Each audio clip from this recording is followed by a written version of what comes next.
Hey everybody, I just wanted to give you a quick update about things at the funny farm. Lulu died on Tuesday. She was very, very old, and she's just simply died of old age, as spry as she has been in a lot of videos lately. She just kind of got sick one day. She didn't want to move very much, and it wasn't anything, really unusual outside of old age symptoms.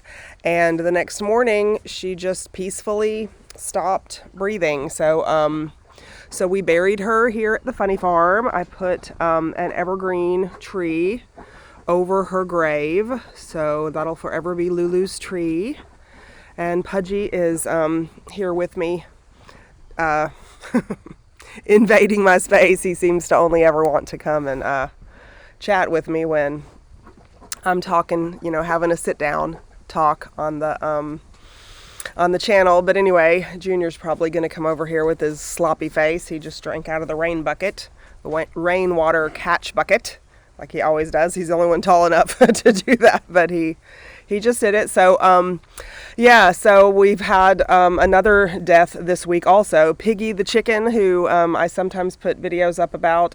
She was elderly too. I mean, I should have honestly culled her a long time ago because, I have chickens for eggs, not for pets. I mean, I am friendly to them and they have a wonderful life. They're free range and, they have a very wonderful life. But she got sick a little bit, kind of, I don't know, not really anything sick, just old age. Like she was just going around, slower than she ever has. And the other hens were finally picking on her. She used to be head of the pecking order, which is another reason I let her stay alive so long, because she kind of kept everything. She was a benevolent dictator in the free range hen yard. But it kind of, things were turning as they do, as the world turns. They were turning in the hen yard. Okay, Pudgy. And anyway, so she had to go too. We put her out of her misery, and she actually has a tree close to Lulu. I buried her in an area that needs a lot of fertilizer, so she will continue to give us benefit for as long as we're still here. So she's got a tree also. I usually do that with animals on the funny farm when they go. We put a tree up, most often a fruit tree. In this case, I had a little evergreen tree two little evergreen trees to put out. So I used those up closer to the house. But anyway, this kind of thing happens, and we can't get caught up in this natural cycle. This is nature. This is what will happen to us. And our culture really doesn't have, our culture doesn't really have a whole lot of time where we think about what's going to happen at the end of our own lives.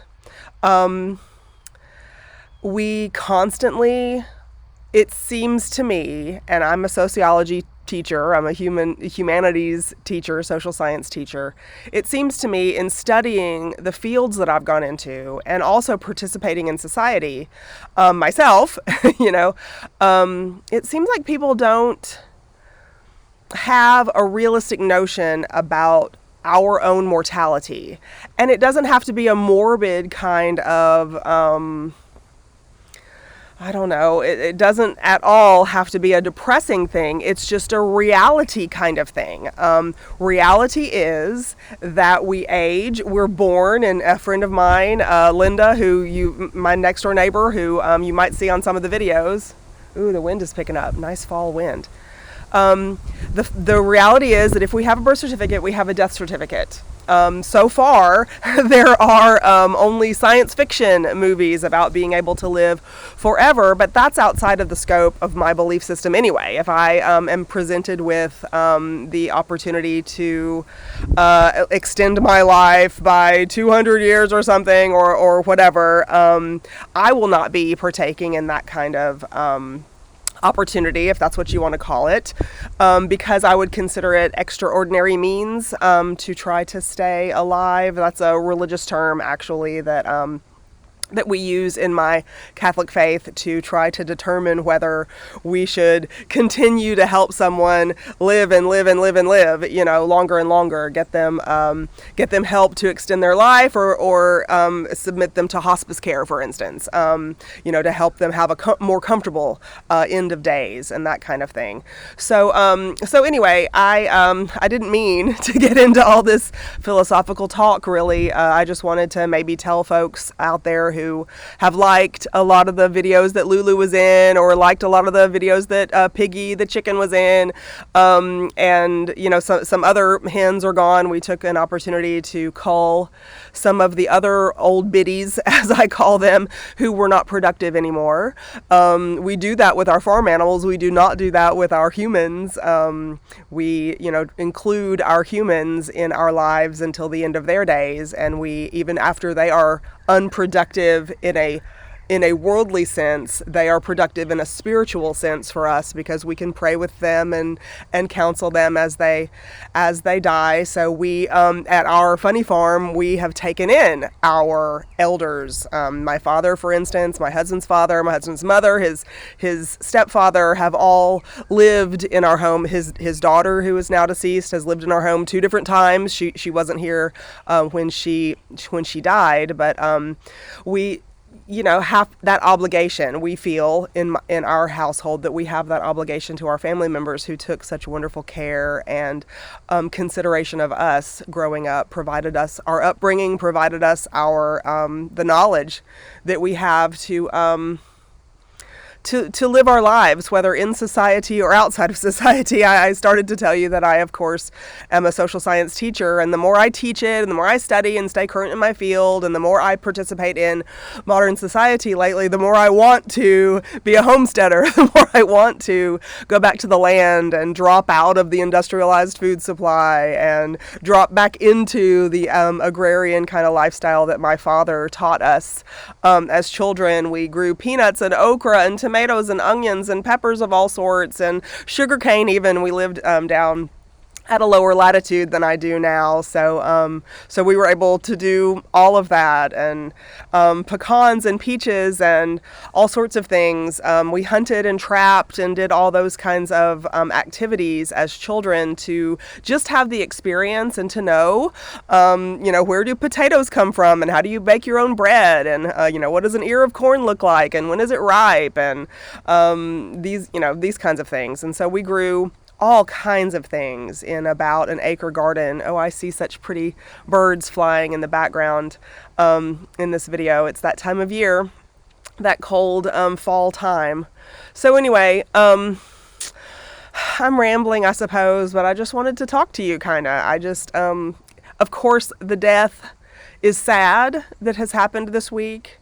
The death here at the Funny Farm is always sad and touching. Most sad, of course, or saddest. Which one is right? I don't know. I don't know if it's sad or saddest or most sad. You fill in the blank. But of course, it's saddest when we lose our elders in our family, or our youngsters. Like my husband lost his younger brother, and he lost his sister in the last 10 years.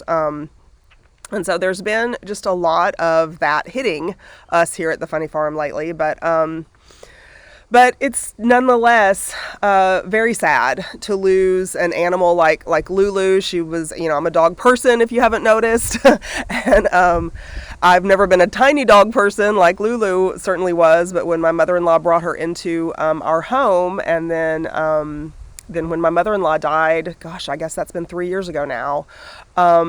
Lulu, has been with us ever since, and she was an old girl herself. I think my husband calculated that she was 144 years old. He said it's a gross. She was a gross of years old if you use, human years for dog years. So anyway, he calculated that, and yeah, so that happens, and she was a nice little ball of energy in the house in her way. It was so funny to see her lead the pack when, the UPS truck would drive down our gravel driveway. She was the most ferocious, of course, and everybody barked because she was barking. So I think things are probably going to be quieter around the house moving forward. But But anyway, I just wanted to talk to you about it because I'm blue because of it. And we all get blue because, from time to time for different reasons. But I want you to know that we, human beings, you and I, we can do it. We are part of nature and are subjects of the natural cycle ourselves.